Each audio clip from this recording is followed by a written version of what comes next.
Assalamualaikum warahmatullahi wabarakatuh. Saya mewakili kelompok 10 akan mempresentasikan video tentang peradaban Islam masa Kerajaan Utsman di Turki 1300 sampai 1922 yang beranggotakan saya Nursyaila dan teman saya Nabila dengan dosen pengampu Ibu Melia Afdayani SHUM MA. Baiklah, untuk mempersingkat waktu, langsung saja kita masuk ke bagian yang pertama, yakni asal-usul dinasti Turki Utsmani. Awal mula berdirinya dinasti ini banyak tertulis dalam legenda dan sejarah sebelum tahun 1300. Dinasti ini berasal dari suku Koyiks yang mendiami daerah Mongol dan daerah utara negeri Cina. Kurang lebih 3 abad kemudian mereka pindah ke Turkistan, Persia, dan Irak. Mereka masuk Islam pada abad ke-9 sampai 10 ketika menetap di Asia Tengah. Pada abad ke-13 Masehi mereka mendapat serangan dan tekanan dari Mongol. Akhirnya mereka melarikan diri ke barat dan mencari perlindungan di antara saudaranya, yaitu orang-orang Turki Seljuk di dataran tinggi Asia Kecil. Di bawah pimpinan Ertuğrul, mereka mengabdikan diri kepada Sultan Alauddin II yang sedang berperang melawan Bizantium. Karena bantuan mereka inilah Bizantium dapat dikalahkan. Kemudian Sultan Alauddin memberi imbalan tanah di Asia Kecil yang berbatasan dengan Bizantium. Sejak itu mereka terus membina wilayah barunya dan memilih kota Shukut sebagai ibu kota. Ertuğrul meninggal dunia tahun 1289. Kepemimpinan dilanjutkan oleh putranya Utsman. Putra Ertuğrul ini lah yang dianggap sebagai pendiri kerajaan Utsmani. Utsman memerintah antara tahun 1290 sampai 1326 Masehi.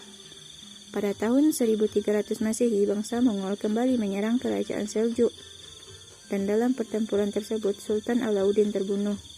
Setelah wafatnya Sultan Alauddin tersebut, Utsman memproklamasikan kemerdekaannya dan berkuasa penuh atas daerah yang didudukinya. Penguasa pertamanya adalah Utsman yang sering disebut Utsman I. Setelah Utsman I mengumumkan dirinya sebagai Padishah Al-Utsman, yang disebut juga dengan Raja Besar Keluarga Utsman, tahun 1300 Masehi, setapak demi setapak wilayah kerajaan diperluas.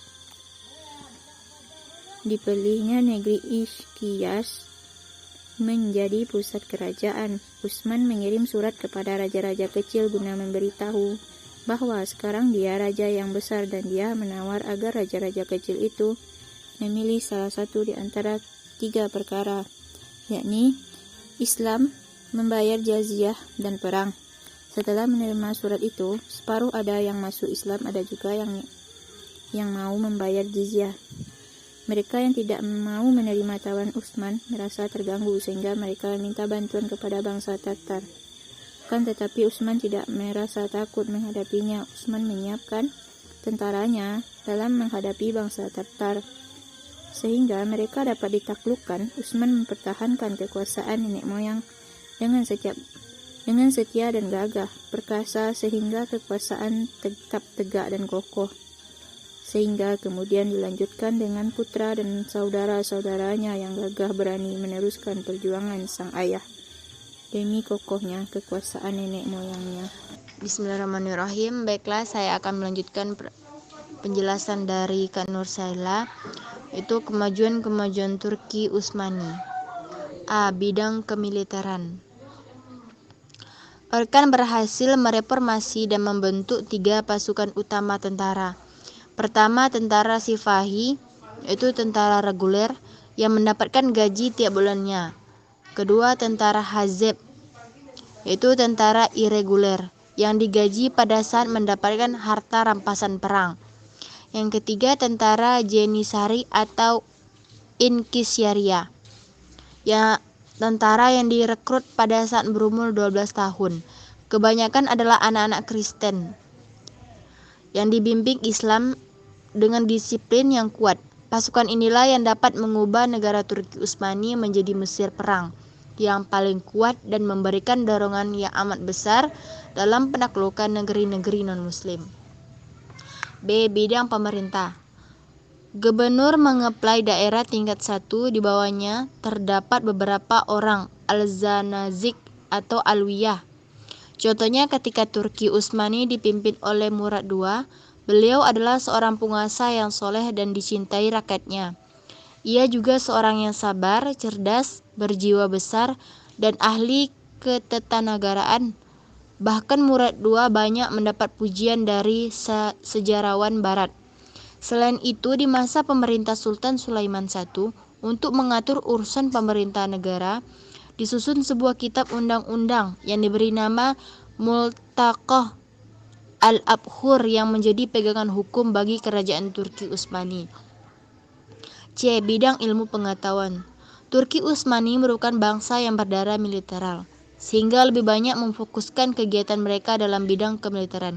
Sementara dalam bidang ilmu pengetahuan, tidaklah begitu menonjol. Karena itulah dalam khasanah intelektual Islam kita bisa menemukan ilmuwan terkemuka dari Turki Utsmani. Namun demikian, mereka banyak berkiprah dalam mengembangkan seni arsitektur Islam berupa bangunan-bangunan masjid yang indah seperti Masjid Al-Muhammadi atau Masjid Jami Sultan Muhammad Al-Fatih, Masjid Agung Sulaiman, dan Masjid Abi Ayyub. Masjid-masjid tersebut dihiasi pula dengan kaligrafi yang indah. Ada salah satu masjid yang terkenal keindahannya kaligrafinya adalah masjid yang asalnya gereja Hagia Sophia, yang mana hiasi kaligrafi itu dijadikan penutup gambar Kristani yang ada sebelumnya. D. Bidang budaya. Pengaruh dari ekspansi wilayah Turki Utsmani yang sangat luas, sehingga kebudayaan merupakan perpaduan macam-macam kebudayaan. Di antaranya adalah kebudayaan Persia, Bizantium, dan Arab. Dari kebudayaan Persia, mereka banyak mengambil ajaran-ajaran tentang artika dan tata krama dalam istana raja-raja dari Bizantium. Organisasi pemerintah dan kemiliteran banyak diserap. Sedangkan dari Arab, mereka banyak menyerap ajaran-ajaran tentang prinsip-prinsip ekonomi, sosial masyarakat, keilmuan, dan bahasa Uruk. Orang-orang Turki Utsmani memang terkenal sebagai bangsa yang suka dan mudah berasimilasi dengan bahasa asing dan terbuka untuk menerima kebudayaan luar. E. Bidang keagamaan. Pada masa pemerintah Sulaiman Al-Qunya, rakyat muslim diwajibkan harus sholat 5 kali dan berpuasa di bulan Ramadan. Jika ada yang melanggar, tidak hanya dikenai denda, namun juga sanksi badan. Sehingga Sultan Sulaiman Al-Qununi bukan hanya sultan yang paling terkenal di kalangan Turki Utsmani. Akan tetapi pada awal ke-16 beliau adalah kepala negara yang paling terkenal di dunia. Beliau seorang penguasa yang soleh dan juga berhasil menerjemahkan Al-Quran dalam bahasa Turki. Bahkan pada saat Eropa terjadi pertentangan antara Katolik, mereka diberi kebebasan dalam memilih agama.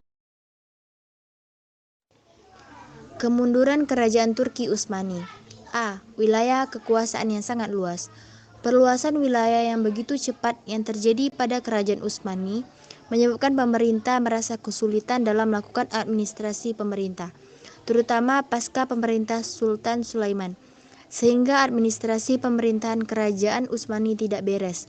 Tampaknya penguasa Turki Utsmani hanya mengadakan ekspansi tanpa mengabaikan pemenata sistem pemerintah. Hal ini menyebabkan wilayah-wilayah yang jauh dari pusat mudah direbut oleh musuh dan sebagian berusaha melepaskan diri. B. Heterogenitas penduduk. Sebagai kerajaan besar yang merupakan hasil ekspansi dari berbagai kerajaan mencakup Asia Kecil, Armenia, Irak, Syria, dan negara lain, maka di kerajaan Turki terjadi heterogenitas penduduk dari banyaknya dan beragam penduduk.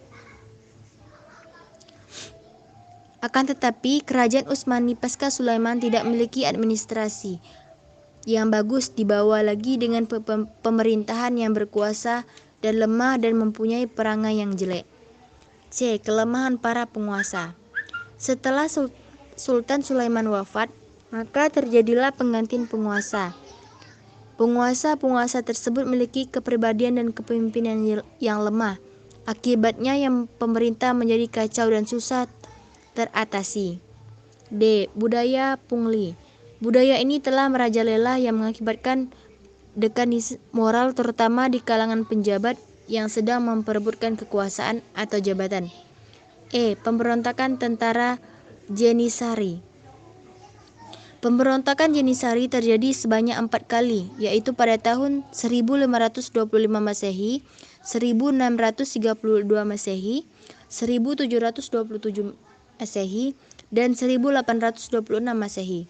Pada masa belakangan pihak Jenisari tidak lagi menerapkan prinsip seleksi dan prestasi, keberadaan dinominasi oleh keturunan dan golongan tertentu yang mengakibatkan adanya keberontakan.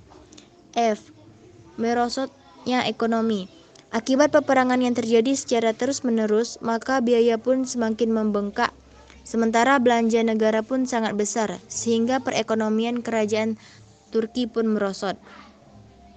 G. Terjadinya stagnasi dalam lapangan ilmu dan teknologi.